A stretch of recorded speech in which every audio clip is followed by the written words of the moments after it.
This is Robyn Valentine with The House Cats, and you're listening to Mitch, Please. Mitch, Please, since 2016.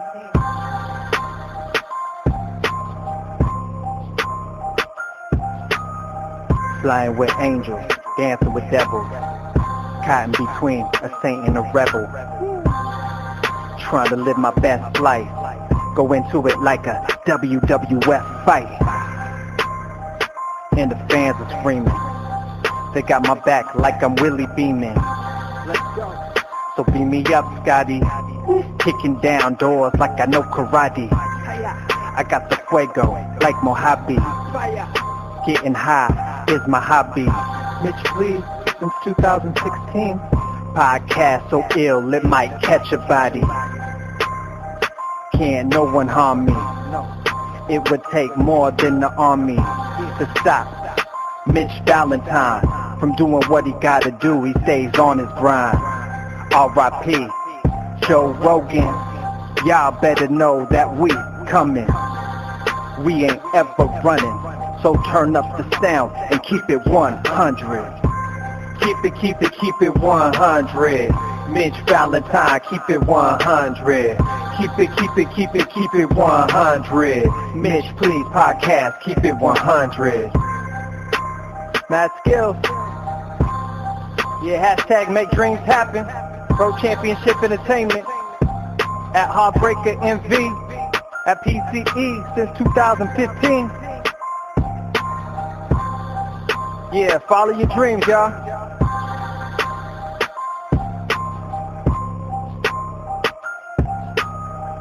Mitch, Please, since 2016.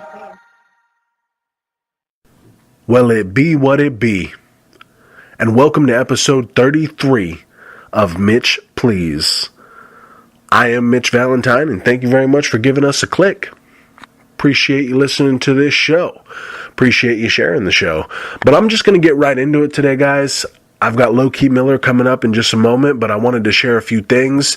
I wanted to talk about my last comedy show that I'm going to do for a long time. I was in Sacramento at the Punchline, which was insane. It's like literally the most famous comedy, the most, well-known, famous, really, comedy venue north of the Bay Area. I mean, the Punchline, we're talking Dave Chappelle, Fluffy, so many other great comedians have performed there. And it was a trip walking up there and seeing all these faces on the wall, Wanda Sykes and like I said, Dave Chappelle and Fluffy and so many other people. Those three just really come to mind because they're three of the people that I've really enjoyed watching over the years. But there were so many others that have been on that stage.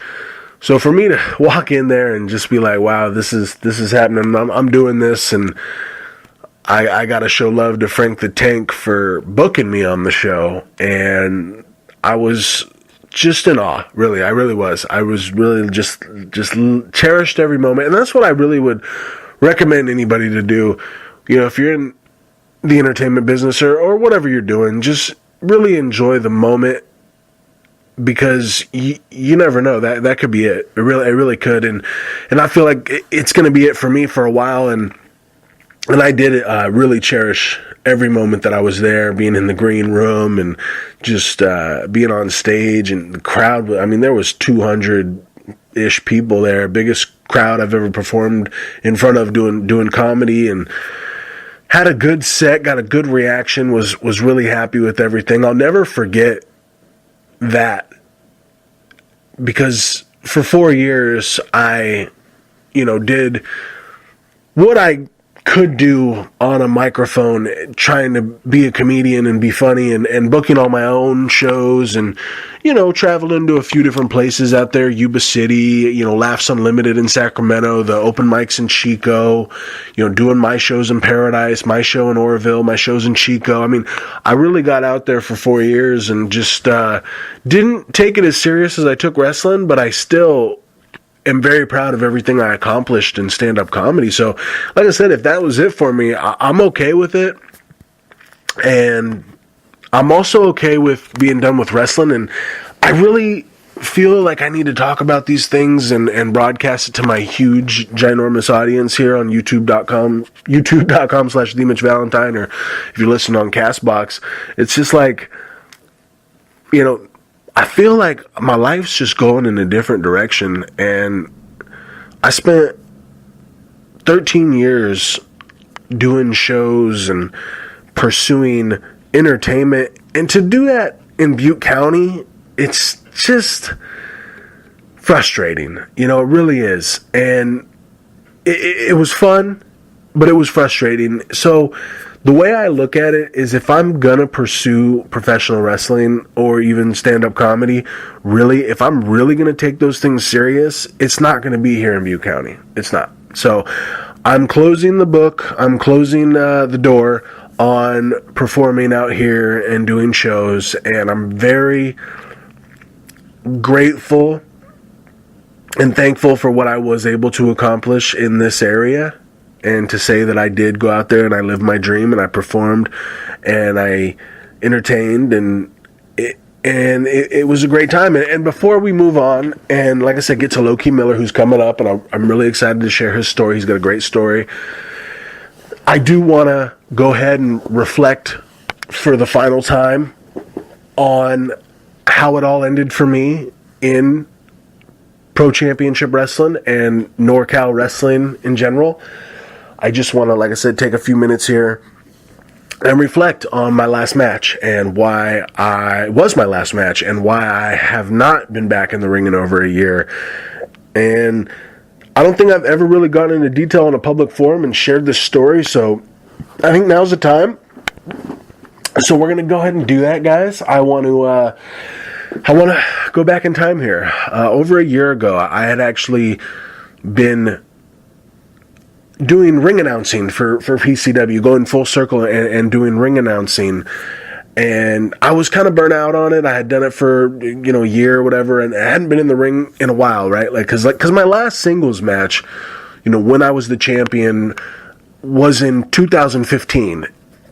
So I had gone 2016 dabbling, getting back into the business a little bit as managing, commentating, announcing, of course, doing this podcast. And in 2017, I was really just, again, commentating, doing this podcast, announcing. I really hadn't got the itch to get back in the ring, and I really was just getting burnt out on the whole thing. So I decided that I was going to stop, and I did. And I stopped for about a month and missed a show or whatever, and of course let everybody know I was done. And then I was working for 106.7 Z-Rock, mainly is the main radio station that you guys might know about, doing a lot of advertising. And while I was doing this advertising and looking at all these proposals and all these things we could do for businesses, I couldn't help but think, man, I want to do this for Pro Championship Wrestling, because I've always had a love and a hope and a belief in PCW. I put so much into it for so long. I had to believe in it, right? I mean, come on, I had to, and I did. So I, got on the phone with my trainer, of course, one of my greatest opponents as well, Mr. Primetime, and Zach Reeb. We talked about the whole deal and how I was feeling burnout, feeling disrespected a little bit, and that's why I left. But I did want to help PCW still. I still wanted to help that company grow. I mean, I still hope for the best for them. I definitely have my opinions, and I from experience. But at the end of the day, I mean, I got it tattooed on my leg. I spent 12 years there. I love it. I love my memories there and what I was able to accomplish there. And so anyways, I just wanted to help. I really did. I wanted to offer a proposal of some advertising, and by the end of the conversation, Zach had talked me into getting back in the ring and entering the Rumble, which I guess a part of me did want to get back. I did feel like I wasn't in the shape I wanted to be in, but I told myself too, like, well, you could decide, you could say I'm never going to be in shape if I just got to do it. So I decided, all right, I'm in. I'm going to do this thing. I'm going to get get back to getting serious, get back to training, get back to believing and putting my all into this company because I believe it. And at the end of the day, I wanted it to be my career. I wanted this to be my job. I wanted a monthly, healthy paycheck doing, working for Pro Championship Wrestling. I felt it was possible if everything was aligned correctly and things were done the way they were supposed to be done. This was a very possible thing that could happen. So the work began. We're looking at a little less than a month before the big return. January 12th, 2018, the Last Man Standing Rumble. I'm set to be in the Rumble. I've got the advertising for Z-Rock, cutting them a great deal. Just doing, the best I could do to really make things happen, and training and just doing everything, putting my all into it. Because when I do something, when I have a goal, when I set my mind to something, I'm all in. I'm doing everything I can. So that's what I did. So, we're talking, sponsors, flyers, tickets sold, pumping it at the station, getting guys in there for interviews, training with the guys, leading by example, and to the point where I felt like the whole weight of that show was on my back, which is something I was used to. I've done that before. I've been in that position, and it's very stressful, but this time, from all my experience and maybe the support that I had at home with my beautiful girlfriend and my spiritual relationship and everything else, I felt like I could handle this whole thing, and I was ready. And I was a little nervous too because I'm getting back in the ring after 2 years. So anyways, this is all what's happening. And then the day of the show comes, right? And we've got my radio station broadcasting live from the Municipal Auditorium. We've got all the cards in play. We've got AJ Kirsch coming back to do his final match against Zach, and I'm in the main event Rumble, and our boy Propane's getting his first big shot, and it was just everything felt like it was on track. So here we go, day of the show. Now here's the deal, and this isn't something.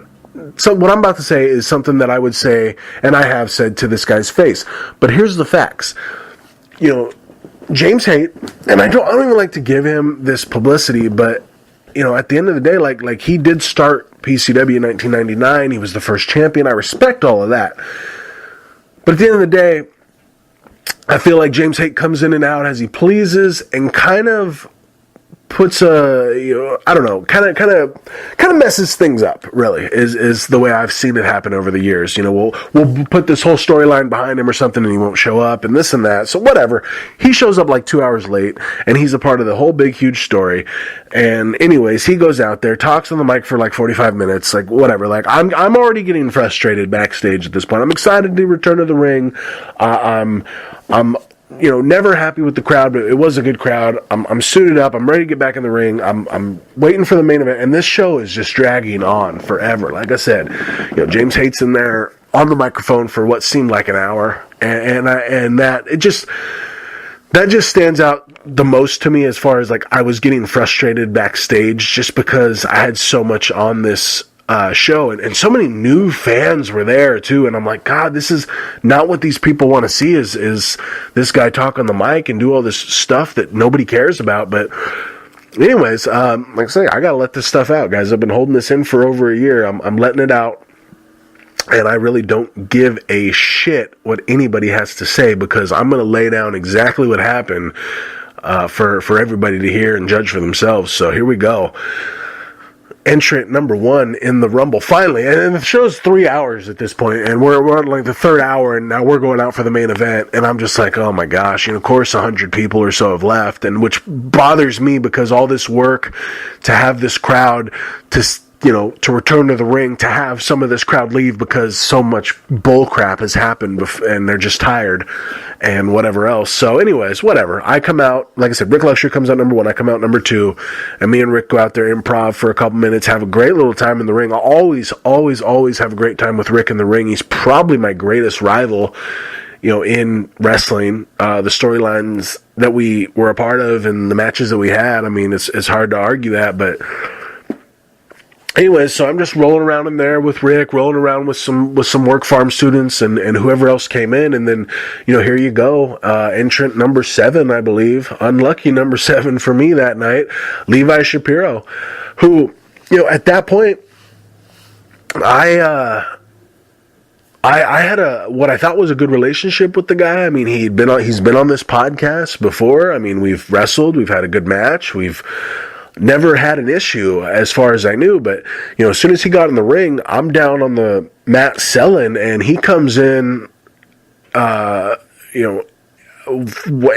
or a point to prove, whatever, and just starts stomping me in the head, stomping me in my shoulders. Everybody knows I got bad shoulders, and starts stomping me in the head. And at that point, I roll out of the ring. I shake the cobwebs out. I'm probably concussed at this point already, but I continue on, just thinking, okay, I think what I did was I went over to him outside. I think I chopped him really hard in the chest, just like, hey man, I don't know what that was, but this is what this is, and let's get back to it here. And and the next thing I know, I'm working to get in the ring. I was probably 10, 15 minutes into the match at this point, and I feel a back chop. And so I go down selling the back chop, and then there he is again, Levi Shapiro. Again, hate to give bad people any kind of promotion here, but let's talk about what happened, guys. You guys want to know? Here you go. He kicks me in the head again at this point, and I can put this footage up if anybody is interested in seeing it. Of course, a lot of people know I sent a lot of this footage out with my commentary right after this happened, and I'll get into that. This is going on a little longer than I thought, but this is something that needs to get out here. I know a lot of people listen to the show are fans, maybe still from my wrestling days, and they want to know what really happened, and this is what really happened. So he kicked me in the head again as hard as he probably could, and at this point, I feel like he's trying to target me for something, so I pop up. I'm ready to go after him and fight him, and like for the first time ever in my wrestling career, ready to really fight somebody in the ring, and he ends up throwing Daniel Callis at me.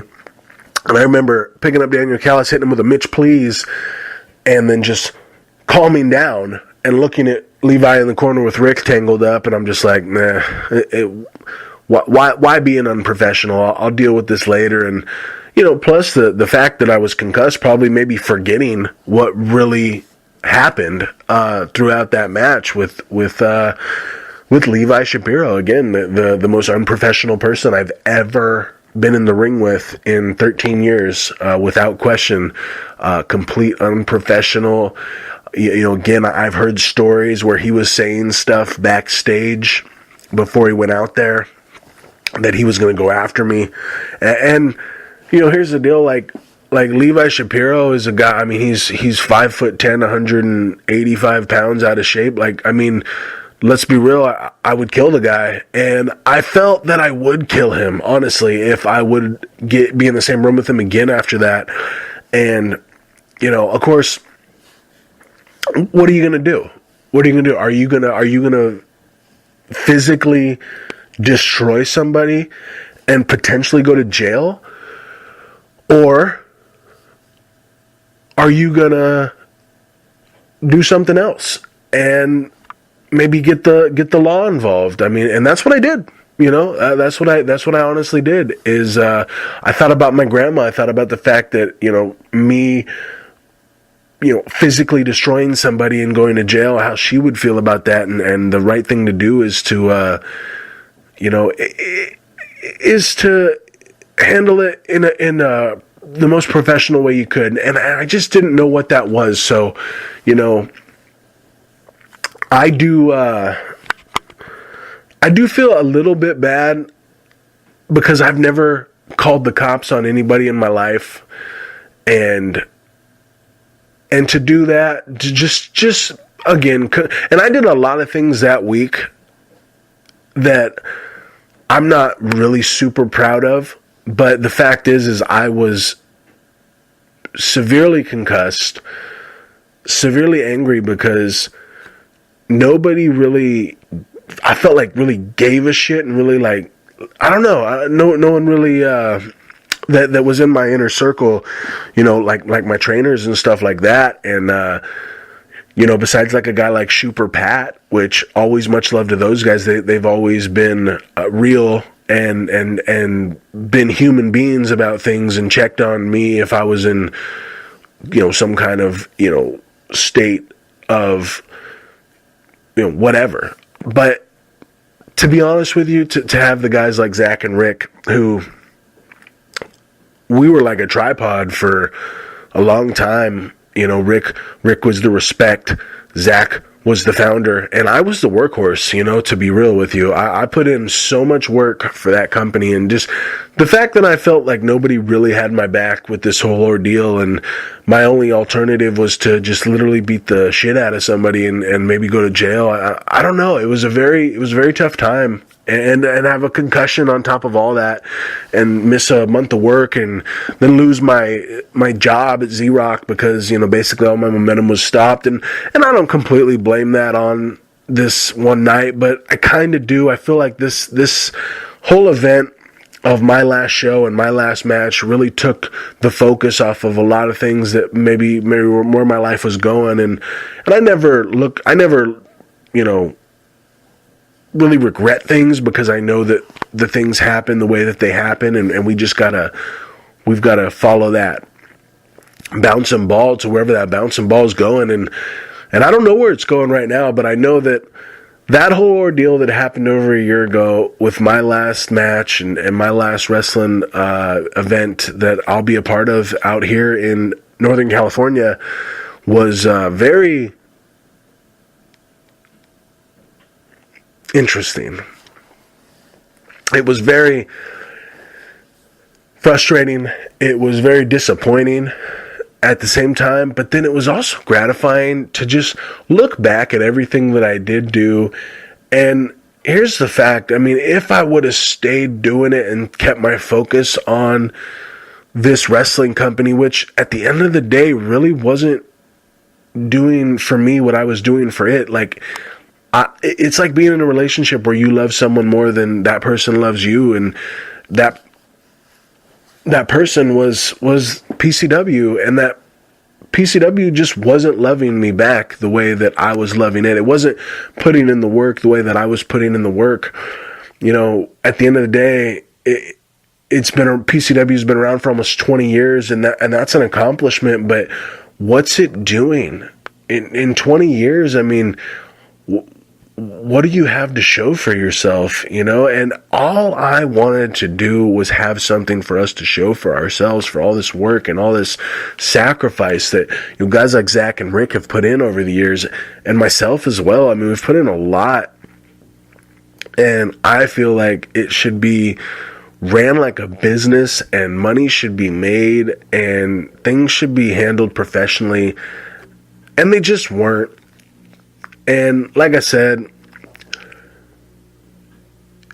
the way I was able to go out there and do one more big show with all that big promotion and all those eyeballs, and to be in the ring with Rick again, and to be in the ring with Sin, and Sin was the last guy that I physically made any contact with. He eliminated me from the Rumble, although he wasn't officially in the Rumble. So I wasn't really officially eliminated, and I never really officially lost my championship. So I'll probably go on until the day I die telling everybody that I am the undefeated entertainment champion of the world, and there's nothing that anybody can do about that, and that is a fact. But this is, of course, entertainment, so I understand all that. But I am very proud of what I was able to accomplish, and to move on from it all, I just look at it, and there was some tension with me and Zach for a while. I felt like I was able to be the bigger man and kind of, maybe apologize for things, for some of the statements that I made about him. And, of course, he never apologized to me for anything. But, it doesn't matter, because I stood out there in front of that work farm just a few months ago and said what I needed to say, and did my show in Orville, and just, I've been back out there and for the last big municipal event, where my boy Shoop was in the main event for the title, and went out there and support. And of course, no one had anything to say to me in a negative light, because Nobody ever does. For me, there's been a lot of people in wrestling that have said a lot of things, but when I'm standing right in front of them, they just don't have anything to say. But that's not even the point here, guys. I don't know what kind of end game I'm trying to get here to. I'm just kind of venting all this stuff out, like I said, in a public forum with my voice on my show, just so you guys know what I feel like after all this and where my mind is, which is gotta be away from this, because this wrestling is, I still love wrestling. I will always love professional wrestling. I watch WWE. I'm excited for All Elite wrestling. I stay up on all the wrestling because I love it, and I've loved it since I was 12 years old. And who knows, I'm only 31 years old. There's a chance I'll wrestle again. There's a chance I'll be involved in wrestling again. But for me to be involved in anything up here in Northern California after all the years and all the just shit that I've been through, it's not going to happen. I mean, there'd have to be a really good offer. And I'm not just talking about a storyline. I'm talking about money. Because at the end of the day, what people don't realize, this is a business. And you need to know your worth. And that's the one thing I've always done. I've always gotten my money. I've always known my worth. And I'm not trying to say that I'm better than anybody, because I've done that, and the work I've put in, and the fact that I was training people and doing all these things that a lot of people will never do. It's just, you gotta have that belief in yourself, and you have to put the work in. There's no substitute for not, you could be the best athlete in the world, but most athletes are good because they've put in the work, and there's just no shortcuts around that. You have to put the work in. So I put the work in. I put the work in one area, which was something that, that's what I wanted to do, and that's what I did. I put in a ton of work out here in Butte County. I traveled around, wrestled other places, had great matches, had good times, and fond memories. But for basically 12 years, I busted my ass out here for PCW, and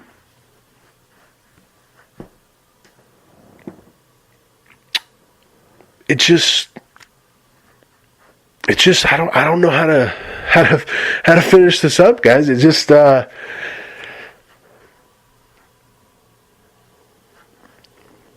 wow, speechless on Mitch, please. I think what I'm just trying to say is that I'll never forget my time in PCW.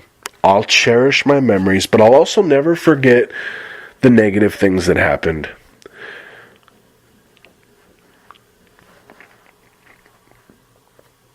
And I really don't know what else to say. It's been a year. I feel like I'm still trying to find what life has for me. Because when you put in so many hours and years into something, and then it's not there anymore, you have that missing, something's missing. And I tried to use stand-up comedy as a crutch, right, to help me stand up. Get it? There's a joke in there somewhere. But so I use stand-up comedy as a crutch, and putting on those shows and doing all that. But that's not what I need to do either. And what I'm going to be doing is I'm going to be going back to school, and I'm going to be working, and I'm going to be concentrating on my family and myself. Because at the end of the day, all you have is yourself and your family, hopefully. So I just want to get all that off my chest, guys. I know it's been a long rant here, a lot longer than I thought I would go on about this, but I wanted to get that out there. You guys can take this for whatever you want to take this as, but The information's out there. My feelings are out there. I feel better, and I'm ready to move on with this show. And let's go ahead and kick it on over to my boy, one of the most talented entertainers in this area. Talk about putting in the work. Talk about putting in the years. Talk about dedication. And talk about some good talent. Let's kick it over right now. Loki Miller. Coming at you live from College Town in beautiful Chico, California. I'm with my guest here on Mitch Please. I'm real excited to bring in a friend of mine, a performer, an actor, a musician. Give it up, Loki Miller. Welcome to the show. Hey. Dude, I'm really glad we're getting to do this, man. I've known you for a good amount of years, and I've always been kind of fascinated with you because you're just such a nice guy, and you're so you're just really like easy to talk to and stuff. And I just figured this would be a really fun show to do.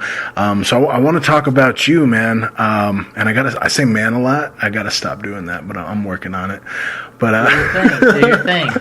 But no, I want to talk about you. So I want to know what was life like growing up? Where did you grow up? What were some of the things you were into? Well, I was born in Chico.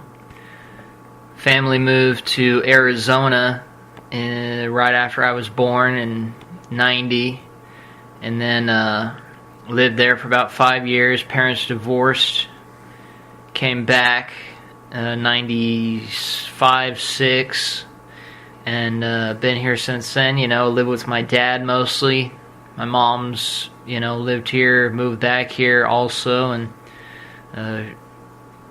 but mostly live with my dad and my brother. Let's talk about your dad real quick, because that's actually how I met you. Was through the Theater on the Ridge, really great theater program out there in Paradise. It actually, I believe it survived those tragic fires out in Paradise, and it's just a historical place, and your dad is like an amazing director. I was able to work with him on a play, and I'm sure you've worked with him on a lot of productions. So what was that like growing up? Your dad's he's a director, he's a actor, how was that? Man, well, that's so funny that you asked me that, because I've always, in the back of my mind, imagined answering that question, because my dad and I are super close, and we're so similar, and, it took me a long time to realize it, but, as a kid, I knew two men. There was Jerry Miller, my dad, who was, the most thoughtful, sweetest, caring, just, loving dad, number one dad. And then there was Jerry Miller, the artist. Right. How to describe it? It was, single parent. My dad was a single parent. He was busting ass all the time. He had two sons, he's a champ. He found a way to not only support two sons and himself, but never let his passion for theater, die. He always was in rehearsal. Yeah. And he went to Butte, got a 2-year degree, and got a job teaching acting at Butte, and he was always directing, always had his hand in somewhere. Yep. And so that was, if I wanted to hang out with my dad, I had to go to rehearsal. Right. And, so it was just a matter of course that I would be hanging out at rehearsal, and he would put me in a show. And I'd be like the little kid in the show, and then, I would do something like miss an entrance in a rehearsal because I was in the bathroom or something, and then he'd fire me, in front of the whole, cast, the whole crew or whatever. You think he was worried, because you know how it is on maybe sports teams where the coach's son's playing, so the coach maybe has to be harder on the player that's his son or his daughter, so obviously kind of that's what maybe he did in the theater world? Yes. With you? I don't think, I think he was absolutely not, what is the word for, not hesitant to make an example out of me. And, you know, at the time, of course it hurt, you know, but I got older and I learned, you know, it's kind of like that Joe Jackson kind of thing where it's like, you know, that's how you learn, you know, Yeah. and I learned how to, you know, take it seriously if I wanted to do it, you know, if I want to. Yeah, I used to audition for my dad all the time. It was not very often that I would actually get in. Most of the times I just sit and watch. Yeah. And that is also a big part of, you know, what became my drive to like want to do my own thing. Yeah. He made you work harder than everybody else, so instead of just, you know, maybe hand you something, you had to really work harder than everybody else to get it. So I feel like it instilled like a really strong work ethic, easy for me to say. Well, cool, man. So what was like your first? I mean, you said you were like a little kid in the play. What was your first production? Do you have memories of your first time on stage? Take me through that. The first one was 96 at the Blue Room. Oh, cool. A man who came to dinner, and you know, my dad was the lead. I've never seen it or read it since, so like I don't even remember what it was about. Right. But it's a classic play, and You were 6 years old. yeah. And directed by Fred Stewart, who's another, you know, legendary local theater guy. And it was like, you know, got to be like the week of the opening night, and the first half is supposed to end with like this big chorus walking out and singing, and it like interrupts all this, it's mayhem. And so they get to a few days before they're supposed to open the show, and, you know, they have no chorus. It's supposed to be a children's choir. So my dad goes, we can use my sons. So I just remember, like, being there, and we're at my aunt's house, because this is pretty fresh after we came back to Chico. So we're living with my aunt. My dad's working, saving up money. And, you know, I just remember like being in tears because he's trying to teach us how to sing Christmas songs like "Oh Holy Night" or something like that. Right. And I'm like, I couldn't remember the words. I wasn't a singer. I had no, you know. You're 6 years old. Completely green. Yeah. Right. And so I'm just in tears. I'm like, I can't do this. And I just remember, you know, he just would not let me quit. And he was like, you know, you can do it. And we did the show, and you know, it was great. And I remember that feeling of walking out on stage and being out there under the lights, and like you can see the crowd and see their faces, and they're all looking at you. And there's something that is electrifying about that. And at the time, you know, I can't describe it other than it just felt like, yeah, this is like, it's like getting a massage. It's just like, yeah, you know, good. yeah. Yeah, and for sure, man. And did you, so you were kind of forced to learn how to sing. Did you have anything else, like as a child, you know, 5, 6, 7, 8, 9, 10 years old, as you're, you know, maybe experiencing some theater with, like you said, going to auditions with your dad for different productions, trying out, not getting the parts. Was there anything else going on at a young age? Anything that like inspired you or that you really wanted to do that maybe, I don't know, outside the norm, or just, you know, 'cause I wanted to be a Ninja Turtle when I was a kid, right? So I don't know. Was there anything though, like anything else that inspired you? Yeah, I mean, normal American kid stuff, you know. I want to be a superhero, and you know, I knew from pretty much when I was about 6 years old that like I wanted to grow up and be an actor. Okay. I mean, obviously, you know, music did come along a little bit later, but that was a different thing. That was because my brother was a musician, my older brother, and And I basically just wanted to copy him because he was cool. Right. My older brother was that typical definition, like, cool older brother. Right. Like, he was like on another level. Like, if I was calling in Ben for something, this is my brother. Right. Like, you were going to get a visit from, like, George Washington was going to show up. Okay. And, how much older than you was he? 2 years. 2 years older. 2 Okay, years. okay. So, but enough to be like, oh yeah, it's my older brother. Yeah. He's experienced. He wanted nothing to do with me. Yeah, right. That too.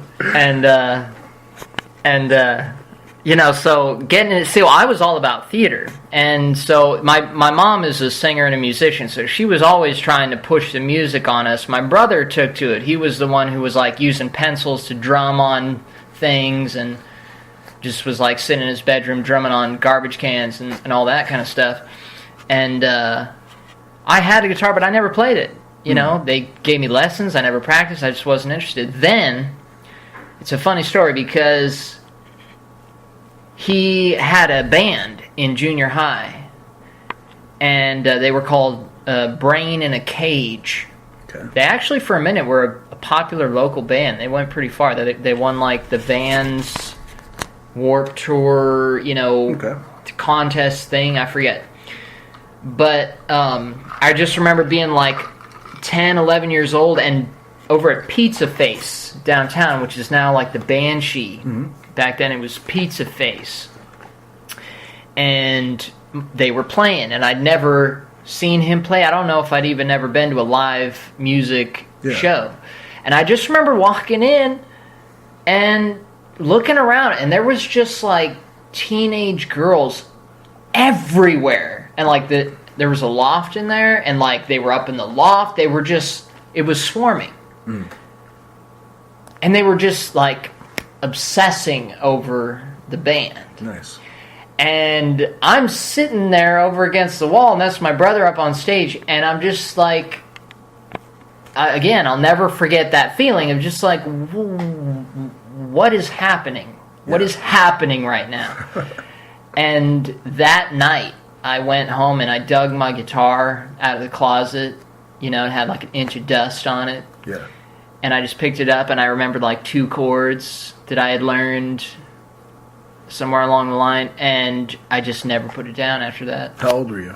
I was like 10, 11. Okay. Dang, so he's only like 13, 14 doing that. That's awesome too, and it's inspiring. So it sounds like your older brother, as well as your dad, was very inspiring for you, and you were going through still in the theater world. I mean, were you drug out of the theater for a while, maybe pursuing music, or in your teens, did you consistently pursue theater and music, or take me through your teenage years? Yeah, I mean, see, the thing was, I played the guitar because I was obsessed with the guitar, and I loved it. But it was totally separate from the theater thing. The theater was like all about, similarly, I loved doing it. I had the dream. It was like me and my dad bonded over the theater. Yeah. But like when my guitar was just like what I would do also to escape. Like I'd go in my room and there was my guitar and I could play on it. But like, that was the thing, is around that same time, once I started to pick up the guitar, that's when my brother started getting in trouble. That's like right around the first time he got caught smoking weed. Mm. And, and then that began just the what do you call it? It just, you could say the downward spiral or whatever, but, my brother from that point forward was just always struggling with drugs, alcohol, getting, juvenile hall, long-term rehabs. Like it became like in my teenage years, it was pretty much my dad and I. Yeah. And my brother would show up and then he would leave again, whether it was a rehab or, juvie or whatever, and he'd be gone for months at a time or like a year, and then I would see him, and it'd be like meeting some stranger, all over again, and that just was the way it was for years. Do you like maybe think that has to do with the rock and roll lifestyle of like do a show like late at night with all these people and like, you know, that kind of lifestyle you get into, you know, after the show you're so just wired, man, you got to do something to calm down, and that's where people grab drinks or they grab pills or they grab whatever, and you think that's kind of what happened? Yes. Absolutely. I think I definitely was... I had a lot of bad ideas. Bad ideas about what my goals were, you know, what was cool, you know, and again, especially as I became a teenager, you know, I saw my dad less too. I mean, there was a lot of time I just spent by myself at home. And I wasn't like my brother where I was looking to get messed up and, you know, find drugs and stuff like that. I had, you know, I was content to like play my guitar or, you know, just watch TV or whatever. And that was pretty much my childhood. Was either I was in a rehearsal after school or I was playing my guitar. Was there certain things like movies or entertainers that you were drawn to, bands? I mean, who were some of those influences? Absolutely. I mean, the movies, you know, my dad is a huge movie buff. You know, like that's what he does. When he gets home at night, he's watching movies. You know, and he converted, you know, the den in our house into a theater. You know, the whole thing with like tiered seats and a projector and that's like cool. Movies. And I mean, I remember again, like being like 15, 16 years old and it's on like a Tuesday night and I got school in the morning and it's, you know, midnight, 1 a.m. and the walls just booming and shaking because on the other side they're watching movies. Yeah. And, you know, it's like he was the man of the house, like, what, you know, that's what he does. And, so I was always, same thing, it was like there was always movies on. So I had an amazing opportunity to like watch and study a lot of acting, you know? Yeah. Because that was always around. And, you know, actors that I always loved as a kid were, you know, like Robin Williams, Meryl Streep, the people that pretty much everybody loves, you know, Robert De Niro, Marlon Brando. And then music... I tended more towards... I listened to everything because, again, my dad, you know, I listened to what my dad had. Yeah. Because, you know, this was... I was right before the era of, you know, computerized music and iPods and all that, you know, where it's like you had what your parents had. CDs, yep. That's right. And even, you know, cassettes, you know. And so... I got really into a lot of 60s and 70s, you know, Beatles, you know, CCR, Rolling Stones. I mean, I had a heavy emphasis on blues. Yeah. One year, my dad gave me a Stevie Ray Vaughan CD, and from the moment, like, I heard the first song, and I heard that guitar just, like, going crazy, I was like, I was like, who is this? Like, this is me. Like, this is what I got to figure out. Yeah. And so from that point, I was super heavy into the blues. It was like Stevie Ray Vaughan, B.B. King, you know, Buddy Guy, Albert Collins, Albert King, you know, a lot of different blues guys, Lonnie Mack. You know, I could probably think of, you know, Junior Wells. There's a bunch you could go on, you know, thinking about it. But it was just all about the blues. Freddie King. But, you know, I did that for several years. I was just all about the blues. So when did you put together your first band? That was because when my mom remarried, my stepdad, his name was Charles, he was a drummer and a musician, you know. And so when I was hanging out with them, he showed me my first thing on the guitar. I mean, that I actually remember, like, wanting to learn. Right. And he was just, like, an incredible resource. Like, any question I had, like, I remember there were times when I would be trying to learn some song, and I'd call him up and be like, hey, this is my friend Mitch. This is my roommate. What's up, roommate? Live roommate on Mitch, please. What's going on, man? We're doing a podcast. We're doing it. So you're talking about your first band, so you're talking about your mother's husband. Yeah. And he started showing you some stuff. And did you end up playing in a band with him, or? Yes. That's what I thought. I was spoiled. Yep. Because he's a good drummer. Another entertainer in your life to help you, man. That's awesome. Absolutely. And he started doing recordings at home, so I started getting, recording experience. We just record stuff, lay down drums, like full, recording stuff. And I knew it was, I was excited about it. It was a cool thing to do, but I mean, I don't think I, being a kid could fully appreciate, how cool it was to be able to practice that. Yeah. How old were you when you first so you guys started playing shows, you and Charles, and was it just you guys? He's on drums, you're on guitar, and you're singing, or what was the band situation? Yeah, I mean, essentially he knew that I was a blues guy, and I think after a few years, and he had seen that I had gotten some licks down, and I could do the blues thing. Because you had to put some time into just learning, right? I mean, a lot of people think, oh yeah, I start playing and we start getting a band, we start playing shows. It's like, no, you got to put years and years and years and hours and hours and hours into your art. So you do that. So about what age did you kind of form your band and play your first show? And take me through that first show. Well, the first gig I ever remember playing was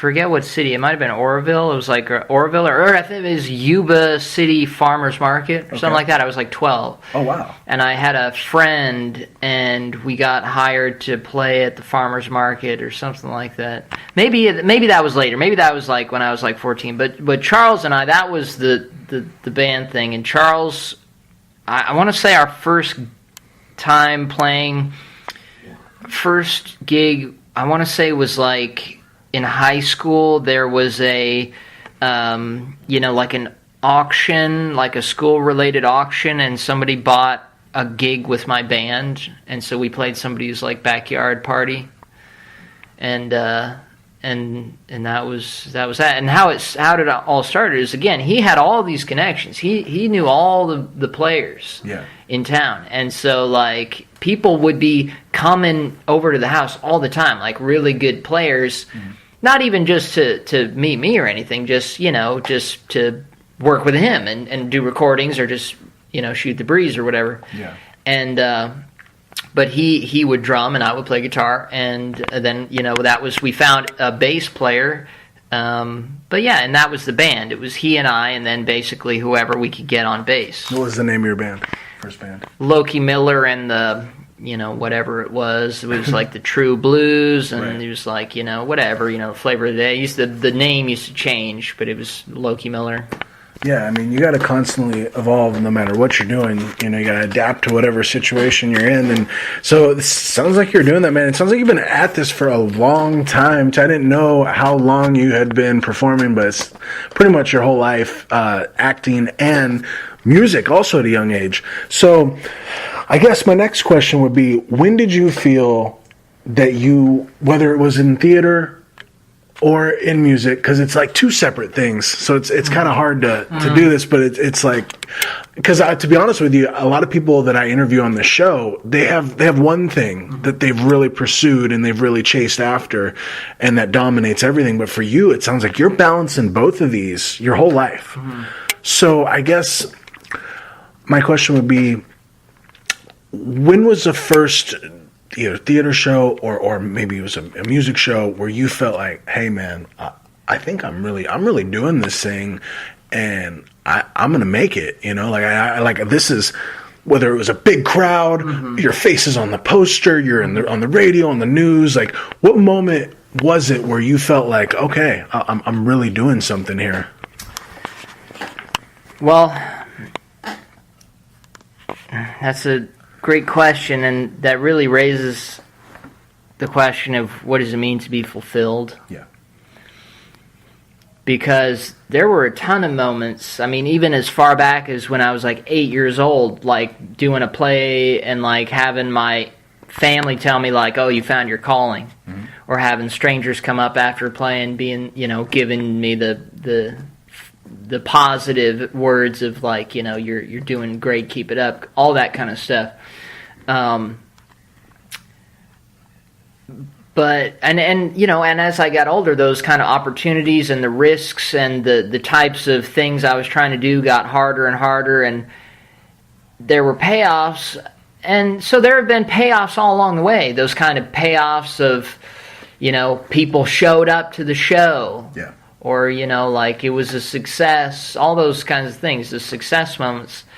But I think the thing that continues to keep me doing it is the fact that I love doing it, and that's a great question.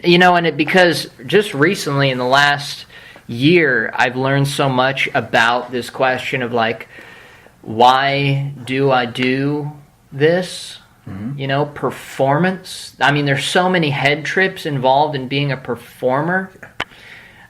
Which has caused a lot of like love-hate over the years. Now it's all, I've learned how to approach it from a healthier perspective and to do it for, healthy reasons and things like that. But I do it because I believe that the arts are important. I genuinely believe in the healing power of the arts. Oh, yeah. And the transformative power of performance. And so that's what keeps me invested in it. And so now it's more like when I'm constantly looking for what's going to be my new outlet. Mm-hmm. In other words, like what's going to be my next gig that I'm going to set up. And every time I'm going to set up a gig, whether it's a play, a show, or a music gig, I'm always thinking about these combined elements of, I'm going to make money, mm-hmm. I'm going to put on a great show, and it's going to be good for my soul. Yep. And so that pops up in different ways. So the gig is always changing, but I'm always trying to find how I can up the ante in that sense and just get bigger and, make more impact. Yeah. As much as possible and continue to grow. And I guess that's the drive, is finding new ways to grow. Yeah. In it. Yeah, man. That's good. That's great stuff right there. And you've done a lot. You've done so much. I mean, we could do a couple podcasts if we were talking about all the shows and all the things that you've done. I know you've recently, maybe a long time ago, I don't know, you tell me, traveling around, out of this area, which a lot of people are scared to do, to be honest, is to leave, your home base and go somewhere else and pursue your arts there. Take me through some of that. I know you were in San Jose, doing some acting, doing some theater work. Was that your first time kind of branching out? Yeah. Doing that in San Jose. I had a friend from Chico who has done well down there, very well, and she's the co-artistic director of a very what is the word for, like, landmark organization down there, and she invited me to be in one of these shows. I had to audition, but she scouted me. Yeah. And so what was the show? Hedwig, which is a Broadway rock musical. Yeah, I remember seeing all the pictures on Facebook. Man, you were done up to. You were looking great, man. Take me through that whole experience. I mean, you were down there for a couple months doing several shows. I did two shows. Each one was a couple months, and the first one was Hedwig, and I was the guitar player, and it's a band about a rock singer and the rock singers, the band is there on stage. They're part of the show, as opposed to like a typical musical where the band's kind of hidden in a pit, and they're not part of the story. Okay. The band in this case is kind of a character. They're kind of like a chorus element to the story. They're on stage and they're part of the show. And so that was the first one, and it was amazing. And that was the thing, is like, prior to going down there, I knew I was good. Right. I didn't need anyone to tell me that I was good. And but I had actually pretty much pulled my feet out of the theater, and I was almost thinking like, maybe I'm going to do something else, because for the last couple of years I had just been doing children's theater teaching, right? And which I loved, but again, I've been doing this for so long, and I wasn't making enough money doing that to warrant continuing to do it, at least around here. So I was like, well, maybe I'll do something else. And then all of a sudden, boom, like, here, come down here and work with this professional company. Yeah. And, that's what I mean. Life is funny like that. And so I went and did that, and then when I was down there, I basically, an opportunity came up to audition for the next show they were going to do, which was a play, and I auditioned for that, and they gave me a part in that. And so I went back down. What was that production? That was a play called The Lieutenant of Inishmore. Nice. It's an Irish play. Nice. Martin McDonagh, who's a very famous playwright, and does screenplays now. He's the guy that wrote the 3 billboards out of, Ebbing, Missouri, or whatever it is. Okay. I haven't seen it. It was a big movie that just came out, but he wrote that. Wow. But, so anyway, and similarly, I went down and I was really excited about the play. I mean, I was excited about Hedwig, the rock show, because I'd never had the opportunity to really work with like a legit professional like theater company, and like get paid and the whole 9 yards. Oh, yeah. And so, and how were the crowds?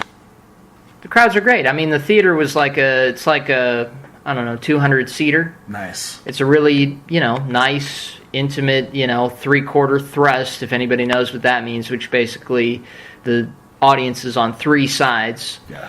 And houses were good, mostly full. Mostly full, I'd say. Awesome. And again, it runs like 5 nights a week, Wednesday through Sunday. So it's ebb and flow, just like any, nightlife thing. Yeah.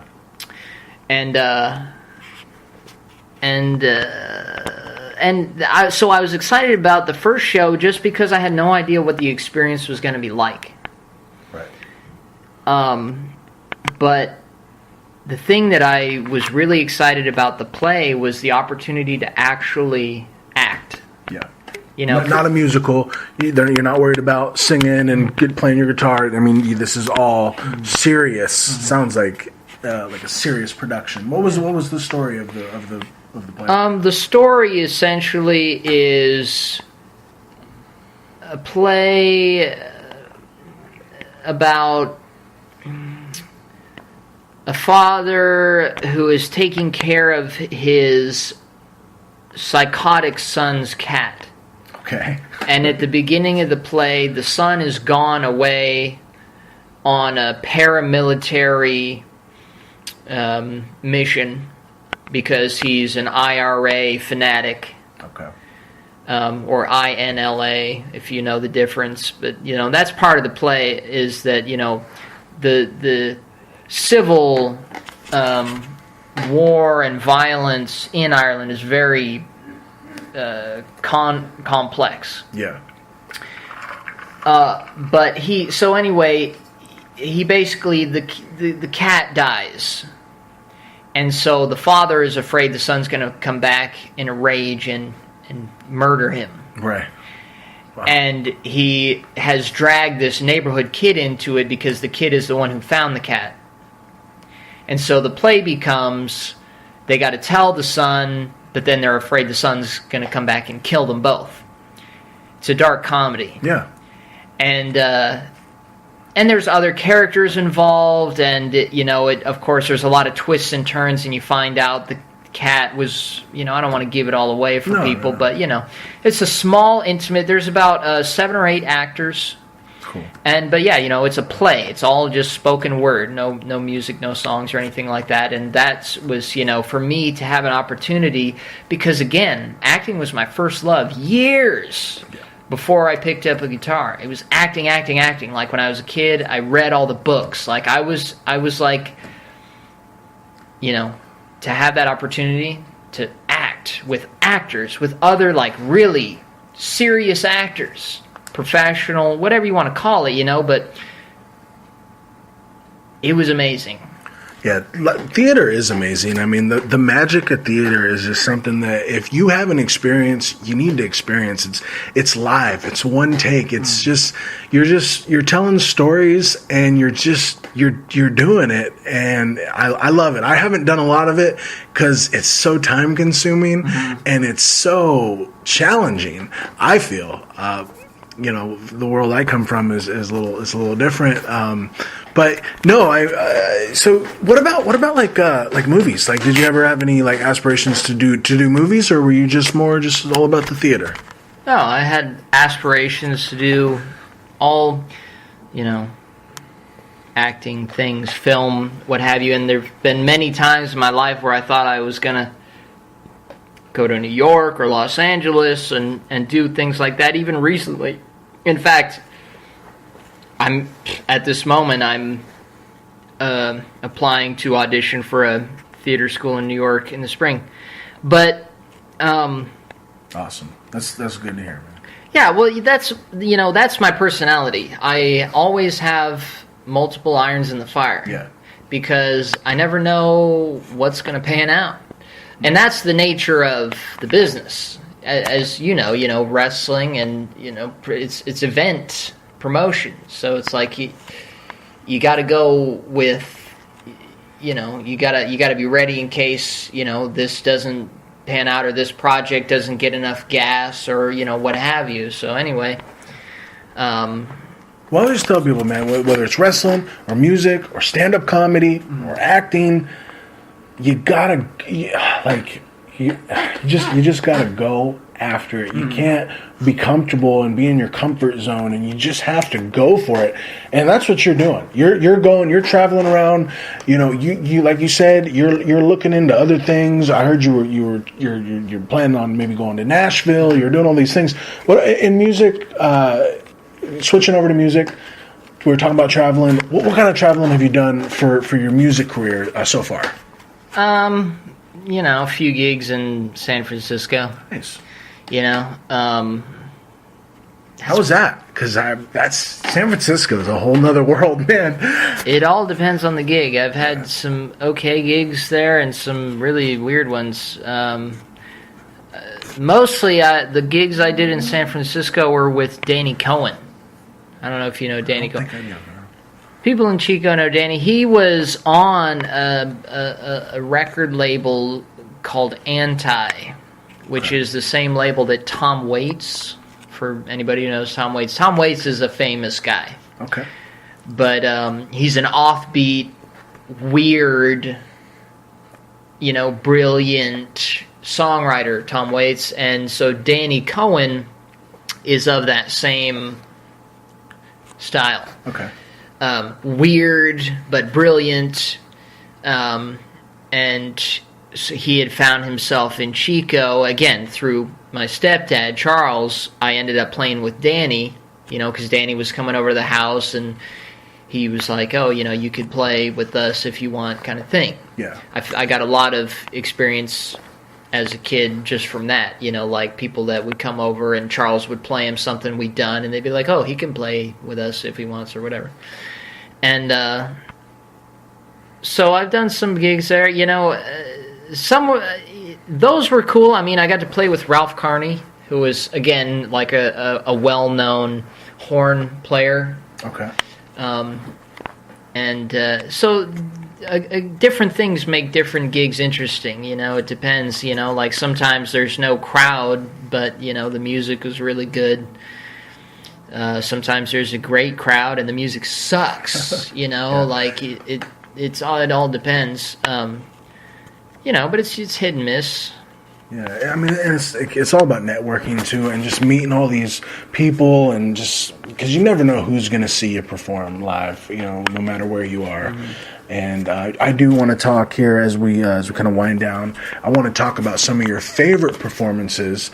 Obviously, we have two genres here, so I want to start with theater. Maybe some of your favorite productions that you've done so far, if you could touch on those. Well, definitely.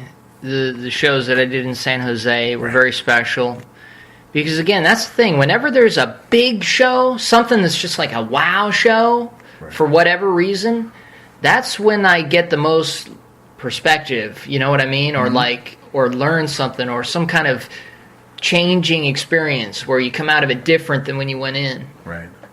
So there's that. I mean, my kind of big hits in town where I did the Hank Williams show. Lost Highway. It was a bio story about Hank Williams, and I acted in it, and I directed it, and it was a big hit. Dang.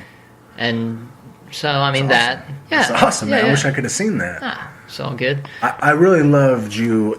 Where I met you, it was Cricket on the Hearth. I mean, just that venue, Theater on the Ridge, to me, I don't know. I'm from Paradise, and it's just got a real special feeling to it. It's real old school. It's always packed. It's just got that feeling. And like I said, that's where I met your dad. That's where I met you. Mm-hmm. And I thought you were amazing in that production, Cricket on the Hearth. So I just wanted to say that. Same here. I remember that's when we met, and we were tight, hanging out and stuff. And, that was a great experience. I mean, every show is special. Yeah. It's like, plays are interesting because they're so big. Right. Plays are always, sometimes you do a small one, but mostly, you're dealing with like a dozen or more people. Yes, but then that one, there was like 20-something people, yeah. And, yeah. And you're all in close quarters, and you got to work together. You're seeing each other like 4 or 5 nights a week, and you're doing this play where you're just putting yourself out there. Yeah. So there's, everyone is different. Everyone's got a different vibe. I love them all. I try to, to learn from each one, Mm-hmm. I love that. I mean, there's been a bunch of shows that I've loved for different reasons. That's what I mean. Every show is like, I think of it now when I think of what I do with acting. It's like that actors are like fishermen. You get your crew, you go and you do your what do you call it, your tour or whatever you want, and you're with that crew, and that's your crew for that couple of months or whatever it is, and then you split. Yeah. And that's it. That's really good analogy, man, because it's like you got to make sure your bait's right. You got to make sure you got, you stringed you lined your pole right. You got to, and you're trying to catch the biggest fish you can. So that's a really great analogy. I like that. I'm gonna steal that. So about music, man, what's some of your favorite things you've done in the music world? Man. Well, the last couple of gigs I've done with the Loki Miller Band have been great. I want to give a shout out to Northern Traditions because that's really all them. We opened for them, and they always draw like a great crowd, so that was fun. And where was that at? Tackle Box. Nice. It's a pretty dang good environment for music over there. Really, Chico really is a pretty dang good town for arts and entertainment and music. Bars or wherever it does have that. Does have I don't know. It has. There's something here for that. I feel it. And I thank you for asking me that because actually I should mention. The Loki Miller Band as it is just a great. It's one of those bands I would go and play anywhere for any reason with that band. There's Sparky, the drummer, who's an old again. I know Sparky. Yeah. Yeah, he's great. Yeah, he would hate it if he heard me say he was old. He's not old, but. He's seasoned. He's legendary. Yes. He's a legendary drummer. When I say, I'm being honest. Like, he is a world class, drummer. Oh yeah, great drummer.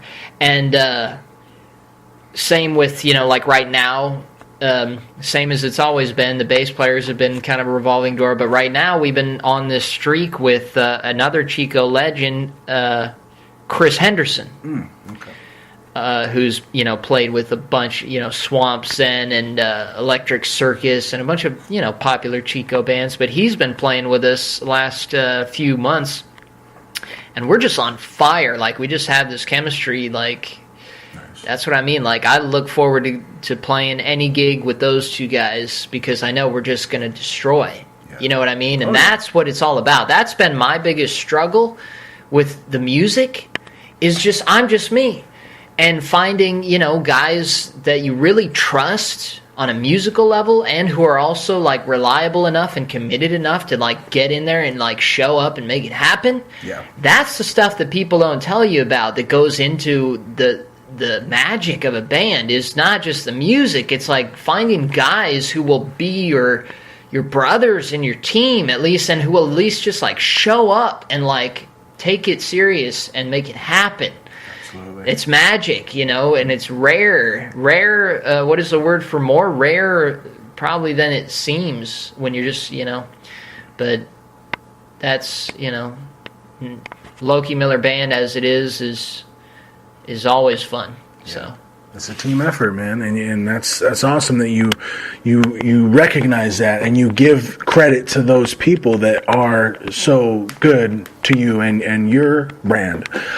So yeah, let's as we close up, let's talk about your brand. Where can people find more out about Loki Miller on social media? I'm on Facebook. Just punch in Loki, Loki Miller. Chances are it's me. Facebook.com, Loki Miller Chico. That's the band, Loki Miller Band. If you punch in Loki Miller Band, it's probably me. That's pretty much it. I mean, I have some stuff on YouTube, but really, if you want to follow me and keep up with me and hear about the gigs and see all that, everything that's going on, that's Facebook. Awesome, Loki. Well, this has been great. It's good to see you. I appreciate you coming on the show, and just thank you so much for your time. Hey, it's my pleasure, man. I really enjoyed this. I appreciate the questions. It's been cool to be able to open up about some of this stuff. Maybe somebody will hear this and get something out of it. There you have it, guys. My boy Loki Miller doing it up all the time. Check out his Facebook, Loki Miller, the Loki Miller Band. He's got events going on every week. He's really just going after it every chance he gets, and I just wish him nothing but the best in everything he does. So that being said, thank you guys very much for listening to the show. I really don't have much else to say. I don't know when I will be doing this show again. I wanted to get this one out. It meant a lot to have my mother, Robyn Valentine of the House Cats, do the drop. I've known Loki for a long time. I knew he had a story. It feels good to get his story out there. And, this is 33 episodes in. I just don't know what I'll be doing with this show going forward. I'm not going to have any events of my own to be plugging. And I'm going to be real busy with school and work and home life. And, like I said at the start of the show, guys, I'm in a big transitional phase of my life where I'm trying to basically be like a civilian, like a real human being that isn't so focused on shows and promotion, and it's just time for me to step away from that and move on with my life. Maybe not forever. Who's to say I'm never going to perform stand-up comedy again, or I'm never going to wrestle again, or I'm never going to do this show again, or any show again, because I can't say that, but I can say that I am going to be stepping away from a lot of things that I've been doing for a long time, and it's scary, but it's what I need to do. Life is always changing, and my life is definitely changing right now, and I appreciate everybody that listens to this show, everybody that shares the show. Again, I will keep all my social media accounts open, although I'm going to be taking a break from social media, actually, after the show. I'm going to be deleting all my apps and stuff, and I'm not going to be on there very much, but I am going to keep everything open, so you can check out Team Valentine on Facebook. Check out all, my old wrestling matches and just whatever Team Valentine wants to post. It's a lot of, like I said, a lot of wrestling stuff, but check that out. Check out Got Mitch Marketing. Check out Pro Championship Entertainment for all the history and photos and things that I've done there. And of course, Mitch Please, this podcast on Facebook as well, facebook.com/Mitch Please Podcast. You can find every episode of this show on there. And feel free to like, share, comment, all that good stuff. It's all I got at this point, guys. It's how I'm going to live on. I'm going to live on through my social medias. I'm going to live on through my YouTube channel, youtube.com/TheMitchValentine. Twitter as well. I'll be there at HeartbreakerMV, at PCE since 2015. All that stuff, guys. It means a lot when you follow. It means a lot when you send me something, because that is the way that my memories and my legacy and everything that I accomplished in this small world of entertainment out here in Northern California, all that stuff's going to live on through all that. So once again, thank you to everybody. This is Mitch Valentine signing off. I don't know when I'll be back, but I know that I will make dreams happen, and I hope that you will too. And right now, let's kick it on over to Loki Miller to close us out. Much love.